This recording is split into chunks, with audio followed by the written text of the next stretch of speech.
You. So it's an honor to be here today among many incredible women and of course men celebrating the women. So when I received this invitation, I said yes without any hesitation. That is me. Almost immediately I believe that I'll handle whatever comes my way. But later in the evening, I sat and asked myself, what have I done? What do they see in me? How could they possibly invite me? So what am I going to speak about? What if they don't like me? You know? So despite the many years that I have had of speaking to people, teaching, training, conducting public participation forums, and you know those halls are really filled and it's the public, I occasionally experience self-doubt. And when I talk about occasionally, sometimes it's quite regular, you know. I'm sure I'm not the only one who feels that way, yeah, right? And many women worldwide struggle with self-doubt. Even when they have a history of performing, they have done these big things, they feel like they don't belong. So researchers have gotten a name for this. They like to call it imposter syndrome, right?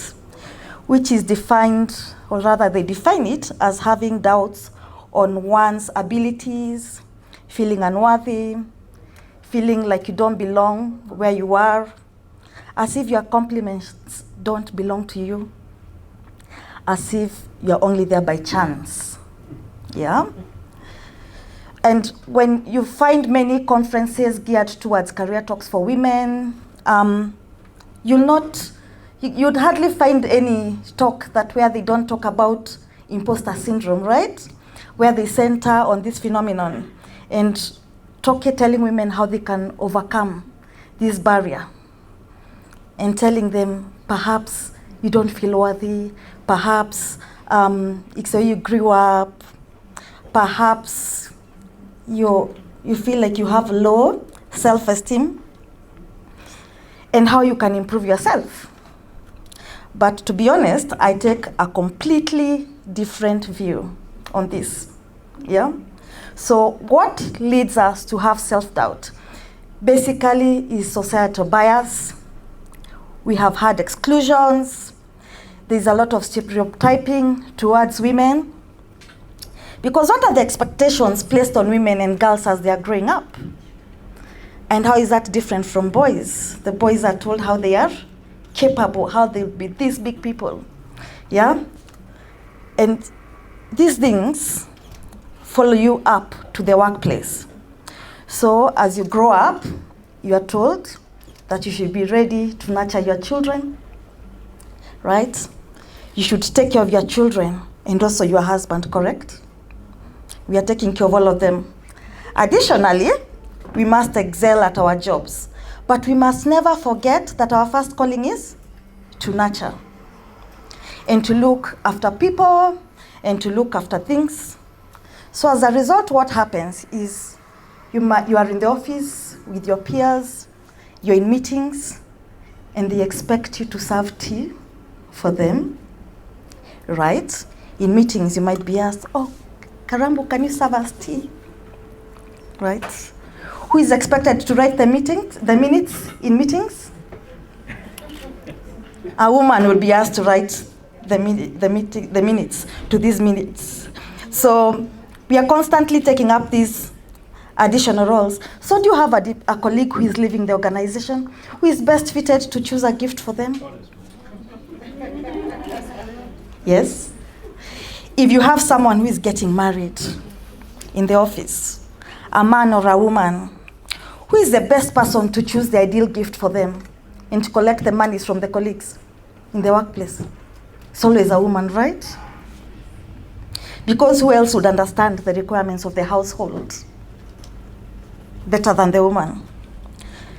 And then there are the women who do not exhibit these nurturing roles, women who don't speak of wanting to get married, who their first thought is not about babies who do not want to serve their colleagues.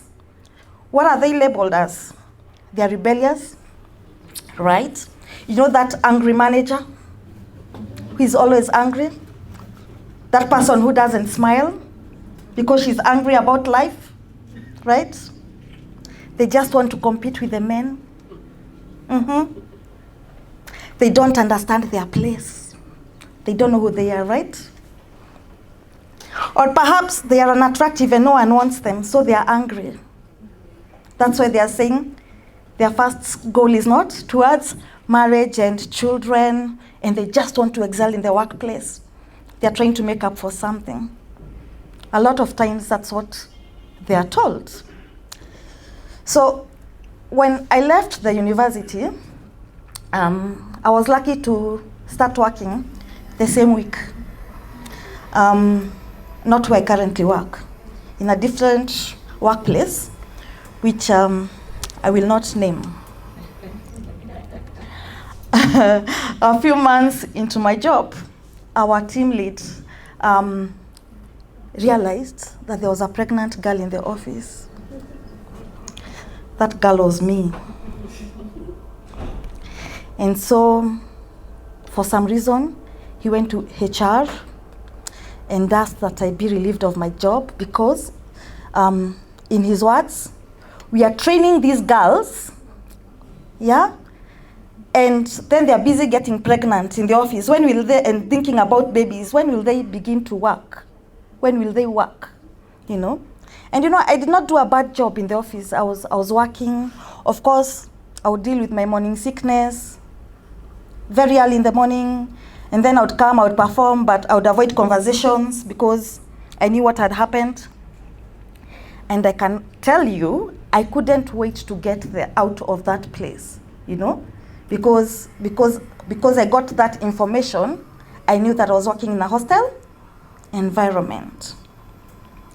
So I took advantage of the first opportunity to run, and I took up another job. So this is also replicated in many client-facing environments. A good example, you know, the audit and the tax firms. So you have worked very hard because you're capable and you have this portfolio of clients, but you're also a mother, you're also a wife, and you've been looking forward to getting children. And so one day, you go on maternity leave. Your clients cannot be left without someone to manage them because you have gone on maternity leave. And so what happens? Your portfolio is handed over to someone else to manage while you're out on maternity leave. And you come back 4 months later, and these people have bonded with their clients. They can't just release their portfolio to you. And so you start working from scratch, trying to get new clients. Of course, you're on flexi time because you have the baby, you have work, and therefore you might not be as efficient, in quotes, as you were before. But remember, your portfolio was taken away from you. And suddenly, you become a non-performer. Suddenly, you're on performance improvement plan. And suddenly, your boss is encouraging you to find a way out. You know, those things happen. I've been in many meetings, like at my workplace, where as a team leader, and other team leaders in most cases will be the gentleman, and you'll give your point of view, it will be shot down, and then a gentleman will introduce the same point with slightly different words, you know, and it is accepted. Or a volunteer decides to explain what she's attempting to say is, what Karambu is trying to say is, because, you know, a man must explain your thoughts at that table of men. And then, well, you can go ahead and make yourself useful by serving us tea, right? So in these workplaces, some of them have very toxic cultures, not necessarily where I work, but in many workplaces, where insensitive gender remarks are made and laughed at in your presence.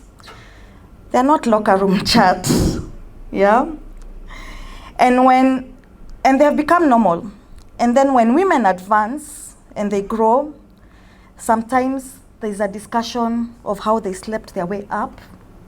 Yes, they can't be competent, they slept their way up. Or who they're related to. I'll tell you an interesting story about that in a few minutes. Or who they are loyal to. Or maybe they were just recruited for inclusivity because of the one gender rule, yeah? So the men were competent, but we had to get a woman there because, you know, it sounds like being a woman is a disability when you listen to such conversations. And the competence of the woman may never be mentioned. So leaders and managers and business owners must foster an inclusive work culture. We must work on getting environments where women do not encounter these experiences that will instill self-doubt and resulting in the dreaded called imposter syndrome. We must recognize that women are capable of leadership on an equal footing. I mean, we have had examples of women who have been prime ministers, right? And presidents. And if we could be honest, they've done a far more outstanding job. They have outdone themselves. So why are we not able to view our female colleagues in the same light, right? Women are fit to lead. Motherhood, career advancement, as well as leadership are compatible. Have we not been watching Jacinda of New Zealand and seen the fantastic job she does? She had maternity leave while Prime Minister, right? Yes. So a gender-balanced workplace is a better workplace. And a country with gender-balanced leadership is also a better country. We must begin in areas which we have control. And what areas we have control? The businesses that we lead, the businesses that we own, the places where we are managers. Gender equality needs to be promoted, and this can only be done in a supportive work culture that is free of stereotypes and biases against women. Thank you. So the small story